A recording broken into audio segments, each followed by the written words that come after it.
Hi, Jamie Harnish, Toronto Real Estate Navigator with Bosley Real Estate.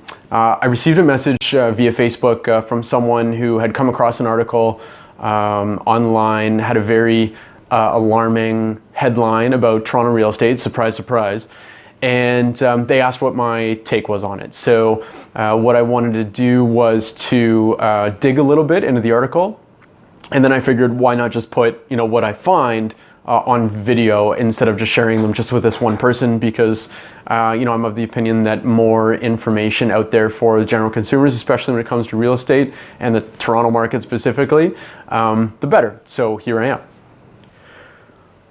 So the article that this person has sent my way was this one. It's a BlogTO article. You can read that very ominous headline there, and it mentions townhouses specifically. Now this article is actually just a report on a report that was released by Zoocasa, and it looks like this. So Zoocasa does these mid-month reports, and it outlines different metrics in both the city of Toronto and the GTA.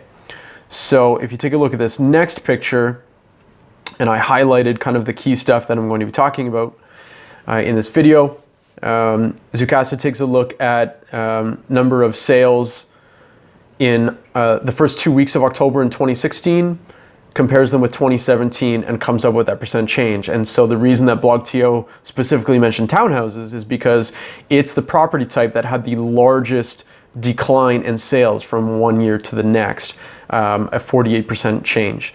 So the first thing that I wanted to do was check to make sure that Zoocasa's numbers were correct.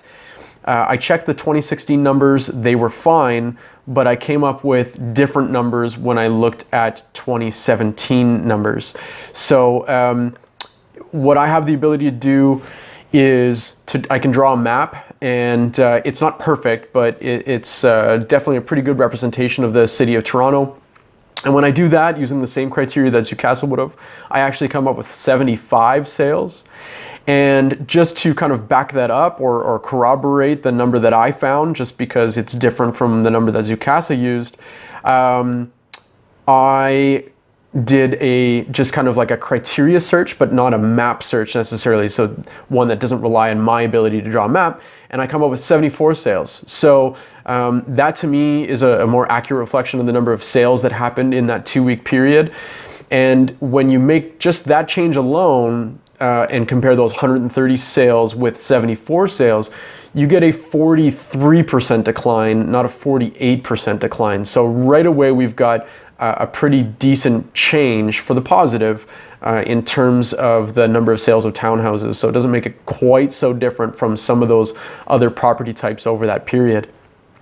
Now, the next thing was that I wanted to take a look at was what area we're talking about. So the Zoocasa report talks about the 416 or the city of Toronto, and they also look at the GTA. And I wanted to narrow down in the 416 city of Toronto a little bit more. So when you take a look at this picture, this is the city of Toronto as it is kind of officially. And some of you are probably like, yeah, I know that. And some of you might be saying, wow, that's a lot bigger than I thought it would be.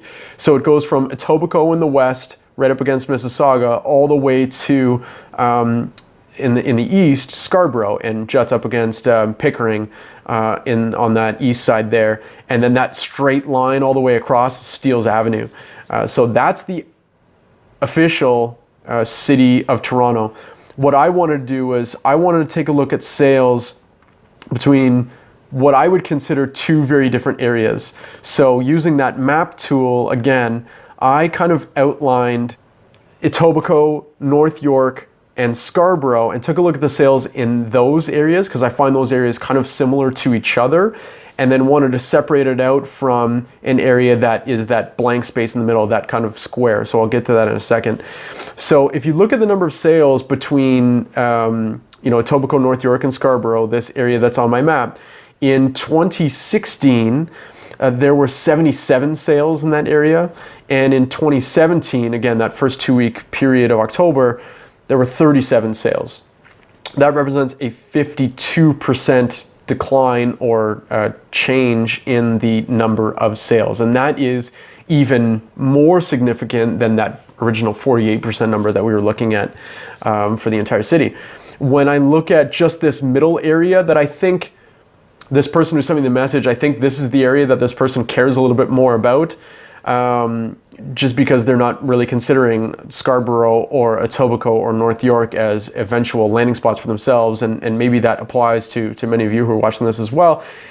In that area in 2016, there were 53 sales, and in 2017, there were 37 sales. That represents a 30% decline in sales or change in sales, which is much, much less than, you know, what we were originally talking about before. So lo and behold, I think what my gut was telling me ended up being correct, was that the areas on the fringe of kind of Toronto Central, and I don't mean central in the true word, but just kind of, I think what a lot of people think of as being like Toronto proper, if you will, no offense to the Etobicoke and Scarborough people who might be seeing this, and the North York folks, that things aren't nearly as worse off in that middle portion than the outside areas.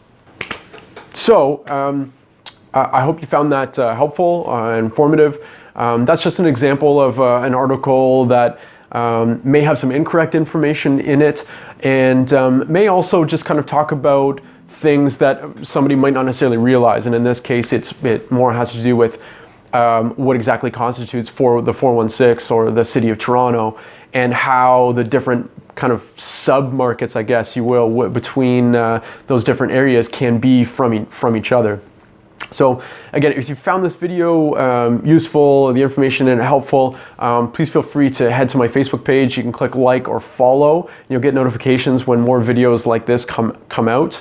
And the other thing that I would encourage you to do is, if there's a certain topic that you want me to talk about or cover, whatever it may be, if you're a first-time home buyer, if you are thinking of selling your house for the first time and you have questions, please feel free to, you can write a comment in this video itself, just below. You can send me a message via Facebook like this person did. You can call me, text me, send me an email. All my information is on my Facebook page, and I would be happy to reach out or happy to make a video like this, and hopefully just continue to increase the level of education about the Toronto real estate market.